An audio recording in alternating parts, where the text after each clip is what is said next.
take away with an opening statement. Coach. Looking forward to getting back to work with this group with practice this evening. Challenged our group. We're going to find out a lot about, ourselves individually and, collectively, who this group is in terms of the way that we respond after a really tough performance on Saturday. Have to respond, have to focus on the things we can control in our process. It's going to require a great week of practice. Going to West Lafayette against a Purdue team that is a much better football team than their record would indicate. Very talented on both sides of the football. Have had some transition on the offense side of the ball. As an identity on offense, Purdue coming off a bye week, we're going to have to do a great job of identifying, how they're looking to attack us in game. Not sure who's going to be starting at quarterback for them. But it's going to require a great week of preparation, and I'm excited to see the way that this group is going to respond in our preparation tonight. Dave? Coach, did you sense any kind of different reaction from your team this week after the game? Were they angrier, more frustrated than maybe the week before? Yeah, I think after every loss, Dave, there's certainly a level of frustration and disappointment. But this week, you could tell there was a level of, a level of we didn't play up to our standard, didn't give ourselves a chance in the fourth quarter, and really let things snowball on us in the third quarter. And I think you had a group that was quiet, humble, and recognized that we can and need to play a lot better. Coach, has there been any consideration of handing the reins of the offense over to Mike Ray or Ryan Helinski? And if not, what do you see in Jack that makes you confident he can turn this around? Yeah, Jack Lausch, is our starting quarterback, will be our starting quarterback against Purdue. The things that make me confident, in that decision are the way that Jack prepares, the way that he competes, we need to. He needs to play better, but we also need to play better around him. We need to play better in the other two phases of the game as well.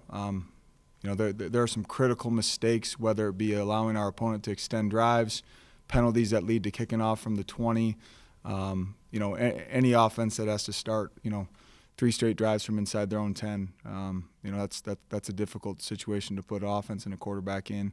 And Jack knows he needs to play better, but very confident, that he'll do everything in his power to make sure that happens.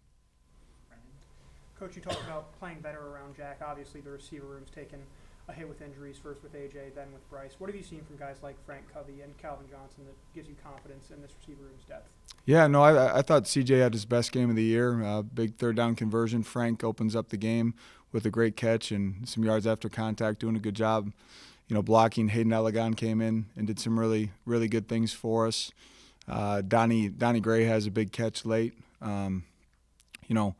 Got to continue to find ways to get AJ the football. I'll talk about a warrior. I mean, a competitor, a dude that just found a way to get himself back out on the field for Saturday. I mean, I know AJ didn't start his career here, but man, he's the ultimate Wildcat. So much respect and appreciation for that guy, and we're excited to get Bryce back. Obviously, having Bryce back, he plays such a key role in our passing game, and there's things that we can do to help Jack out when it comes to simplifying pictures for him, helping him in protection, giving him a little bit more time, and you could tell, after that first interception, Jack, the second he let it go, knew that it was a poor decision, and I think that affected him the rest of the day. Jack will flush it. He'll be better this week. Henry? Coach, could you go into detail of why Bryce couldn't go last Saturday, and he confirmed that he'll be back this week? Yeah, won't go into detail other than the fact that, it's just been something that, Bryce has been battling through it. It's kind of been nagging, and was able to get himself to game day, and this week he just, wasn't able to. hopeful that he'll be back this week. We'll know a lot more as we hit the midpoint, but this is something that Bryce has been dealing with here for a few weeks. He's been battling, and just couldn't make a go of it this past Saturday. Dave. What did you see in Drew Wagner that gave you the confidence to put him back there? Yeah, gosh, he's one of the first guys out to practice every single day. Catching extra punts, knowing that he's our third string punt returner for Wisconsin with AJ and Bryce both full go, and just stayed ready. All of a sudden, did not feel comfortable putting AJ back there catching punts, coming off of what he had come off the previous week, and then Bryce isn't available, and we're having conversations of how we're going to manage as a staff. And I mean that young man doesn't blink, and he doesn't blink because of the way that he prepares. The confidence comes from incredible preparation, and early on we were just telling him to fair catch it and possess the football, and decided to after a few catches give him an opportunity to let it rip. And Paul Creighton said, I've never seen a look in a young man's eyes as excited as Drew Wagner was for that opportunity. Man, did he capitalize on it. Drew Wagner, relatively local kid from the Milwaukee area, walked on, and since the day he stepped on campus, he's done nothing but all the right things and competed. I think that's just a small glimpse of what we have to look forward to in the future with Drew. Matt. In your assessment of Zach Lujan as offensive coordinator, what do you think he's brought to the offense, and has he met your expectations from when you made the hire? Zach absolutely has met expectations. Our production on offense haven't met our expectations, and we're working tirelessly to get that fixed, not only in the short term but in the long term. But very confident in the man that we have running our offense. All of us are very aware that the production is nowhere close to where it needs to be, and there's a lot of components of that. But very confident that both short term and long term, Zach's the right guy to do that. And as a follow-up, you mentioned long-term there. If things don't improve, would there be any consideration of a change at offensive coordinator? No, absolutely not. Jake. Coach, given Drew's performance on punt returns this past weekend, do you expect to continue utilizing him as a punt returner going forward?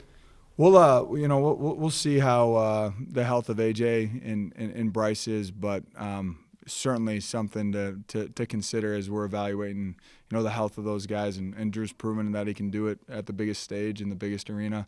We'll at the end of the day, we just got to continue to evaluate how we can get the best guys on the field to put us into situations to win football games. And as you get late into the year, injuries are part of college football, part of the Big Ten. But Drew will step up to the plate in whatever role, whether it's running down and kickoff, returning punts, out at wide receiver. He's someone that we have a lot of confidence in. Charlie. Coach, statistically, Purdue is one of the worst power conference defenses. How important is it for this particular game to be a bounce back for the offense? Yeah, no, I mean it's critical that we bounce back in all three phases coming off the performance that we had on Saturday. Defensively, they're going to play a lot of man coverage, a lot of single high defense, and then they do a good job of disguising their big zone off of that. We're going to have to find ways, to find efficiency in whatever way we can find it, and then make sure that as we're creating first downs and efficiency, find some explosive plays that can lead to putting touchdowns on the board. I would. I think one thing that we have to do a great job of as a staff and as a team and as a program is not allow stats or a record to lull us to sleep. This is a very talented football team. Coach Walters and his staff have been through some transition. Ryan's a very football or defensive-minded, great defensive coach that has been calling the offense here for the last couple weeks. But they're very capable on the defense side of the ball, and we need to be at our best, and we need to bounce back on offense and in all three phases. Brendan. Coach, Xander Mueller obviously didn't go on Saturday. Do you have an injury update on him? And then going off of that, what did you see from the guys who had to step up in the front seven? Yeah, well, I mean, we're hopeful that we'll get Xander back here sooner than later. It does not look like we'll have him this weekend. Grayson Metz, again, I thought did some really good things. He gets dinged up in the game and is out for a couple plays or, for a while. Kenny ended up coming out. We're kind of patching it together at linebacker. Very confident that and hopeful that Grayson and Kenny will be back. But what we saw, we forced Iowa to punt 8 times. Typically that would be an indication of a strong defensive performance. And I think what we saw is an inability to close out in a 2-minute drill at the end of the half, which, carried over into the third quarter. And the third quarter is nowhere near our expectations on defense. Some guys pressing, sliding out of fits, missed tackles, not our brand of football. And we need to be better. Jack scrambling and running was one of the more effective ways to get it going on the ground versus Wisconsin, but he had just 1 rush against Iowa. You mentioned wanting to keep him to stick in the pocket more. Was there a directive to him to, like you said, stick in the pocket more, or was that just from the flow of the game that it was only 1 rush? Flow of the game. We want Jack to be decisive in his progression, and when he's decisive to pull the ball down and take off. That's something that we want him to do. That's one of the skill sets that he brings that it differentiates him from others. His first carry of the game was a huge starter to the drive that ended up and resulted in a missed field goal. Jack, at his best, getting the ball out on time, has proven that he can throw it from the pocket, but that doesn't mean that he shouldn't be utilizing his athleticism to keep the chains moving. Henry. Coach, last year Purdue ran for 303 rushing yards against you guys. Tyrone Tracy is out of New York, but Devin Mockabee is still on that team. How important will it be to contain him? Critical. Devin is, and this is Big Ten. Every week you're facing one heck of a back. Really impressive. It'll be, going into last year's game, we anticipated seeing Card at quarterback until I think hours before game time. They definitely had a different plan of attack with playing 2 quarterbacks against us last year. Thought they did a good job with some of the quarterback run game that they utilized, and we're gonna have to be prepared for it all, especially with not being certain of how we anticipate them utilizing their quarterback situation. But it does all start with slowing down those backs, specifically with Devin. Talented back. Jake. Coach, how much does that uncertainty that Purdue has at quarterback sort of complicate your preparation this week, especially defensively? Yeah, you can look at it, either way. But there's some unique components to this plan this week, just in terms of the transition that they've had at offensive coordinator, and the uncertainty of what we're going to see, with their quarterback situation. What I do know is, Illinois has done some really good things this year, and you go back and watch the Illinois-Purdue game. Purdue continued to battle and fight, put themselves in a situation to win that football game, and we're going to have to do a great job of identifying how they're trying to attack us, and adjust as needed in game. David.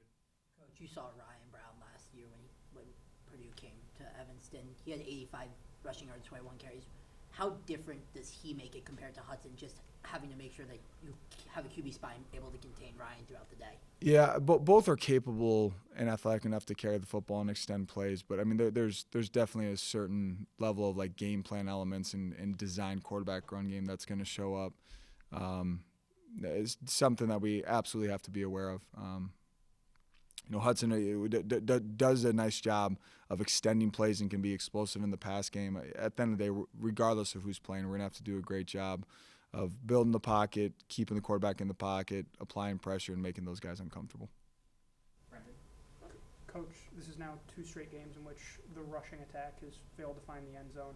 Obviously some success in yards per carry, but what do you think you guys need to do to continue establishing the run, not just in your own end, but all the way down the field?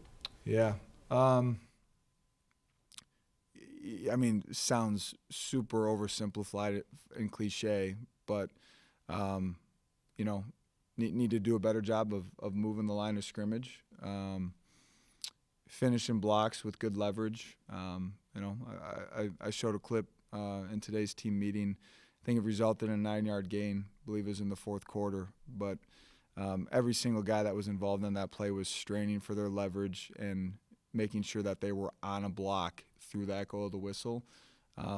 This group to run the ball at the rate that we need and expect and to meet our standard, in some regards is going to simply have to overachieve and out effort and outstrain people. And that's not pointing fingers. That's just calling this group, collectively as a whole, offensive line, the offense, our entire team to, let's get in the foxhole.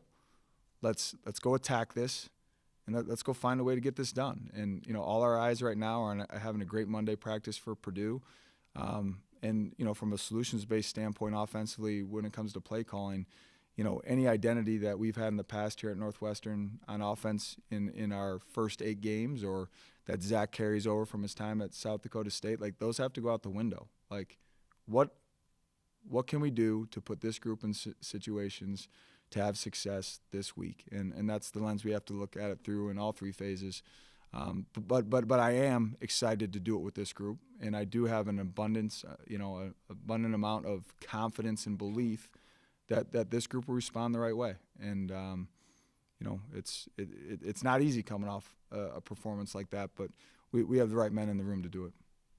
Charlie? Coach, how would you evaluate your third down offense so far this year? Ineffective. And a lot of it comes down to being better on first and second down. I think we pick up a 3rd and 1 backed up in one of those series. That against a team like Iowa, I know 3rd and 1 isn't something to write home about, but that was exciting to see, an opportunity to move the chains. But we have to create more 3rd and 4, 3rd and 3, 3rd and 2, 3rd and 1 scenarios that we have a great deal of confidence in our ability to convert, move the chains, and find ways to control, possess the football. And then we need to find some ways to create some explosive plays. It is really difficult, to methodically, consistently throughout a game move the ball down the field at 5-yard, 10-yard, 11-yard increments. You could see in the Maryland game, with a game that we look back on and had a lot of optimism of where things were going. Our ability to create some of those explosives was critical to us scoring the amount of points that we did. Matt? Coach, can you provide some more background on what left guard looks like right now? Is Nick Herzog healthy, and is he potential to return this year there, or is that going to be Cooper's job the rest of the year? Yeah, unfortunately with what Nick has been dealing with, we won't see Nick, for the remainder of the season. What was something that we thought, was, nagging and having the ability to come back from has turned into something that, it's in Nick's best interest to get fully healthy. And to be honest with you, when it comes to the offensive line, Cooper started at left guard this past week. We're hopeful that we get Josh Thompson back next week. We were very optimistic he'd be able to go Saturday. He wasn't. But we just got to continue to evaluate who our best 5 is. And right now we're not playing at the level that we want to. And the thing that everyone in this room knows this, but what makes the offensive line position so unique is 4 guys can be performing at a really high level on one play, but one guy out of sync, it's a non-starter for the play.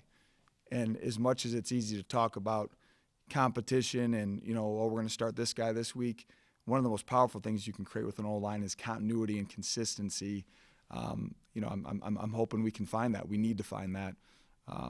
Really proud of Cooper's effort. I mean, if there's one thing that I'll say about Cooper Lovelace and Anthony Biersa, who's been playing the last couple weeks for us, those guys are gonna play. They're gonna give it everything they got.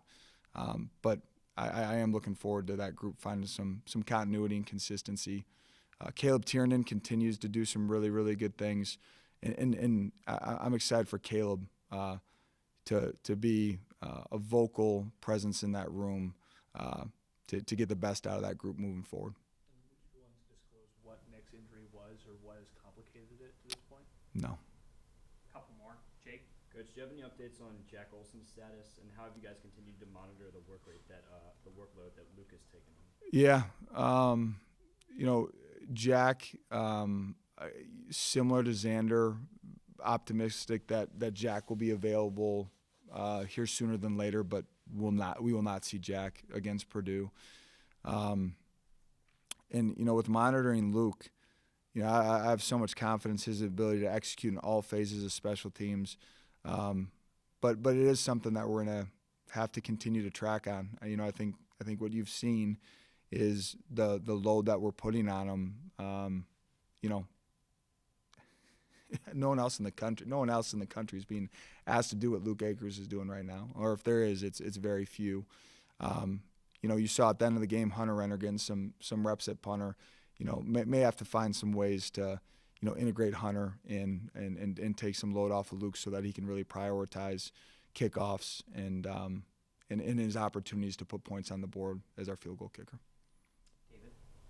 Coach, there was, after Jack took the safety, ran the ball 9 straight times, was there just a point in that half where you're like, let's just get to the half and just kind of reestablish that confidence and that trust in Jack outside the shadows of your own end zone?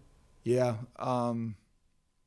That was, I'll start off by saying we got to do a better job, on defense and on special teams of when we have field position, keeping it. We got into a situation there where we're getting stops on defense, but we're literally just playing ping pong. It's on one side of the 50 or just over the 50. In our offense, it's just repetitively inside the 10-yard line. We drop back, have a hitch into the boundary open. It's the first play after Jack had thrown an interception. He doesn't trust it. It turns into a safety. Good play call, should have been a 6-7 yard gain. But at that point, it was how can we get out of the shadows of our own goalposts with the run game to start to give ourselves an opportunity to flip that field position. It wasn't that we didn't, we wanted to just go into halftime, but we wanted to find a way to, on the ground, start to advance the football and not expose ourselves to, giving up any points, whether it be a safety or a turnover. Just to follow up on that, it was not a trust issue in Jack of why you decided to put the ball on the ground as much. No, it was simply, drop back pass when, your quarterback is in or near the end zone against the pass rush that we're seeing out of Iowa was not in our best interest, considering the field position. Last one, Brendan. Coach, Purdue's only forced 5 turnovers on the year. Obviously, turnovers were an issue against Iowa. How do you make sure that your team takes care of the ball going on the road in order to give yourselves the best chance to win? Yeah, no, it's the most critical element of our formula to win in football games, and it's a trend that did not show up against Iowa, but is going to have to show up against Purdue. We got to find a way to take the ball away 2 to 3 times, and we got to value it on offense and make sure we continue to possess it. All right. Thanks, Coach. Thanks, everyone. Thanks, Coach.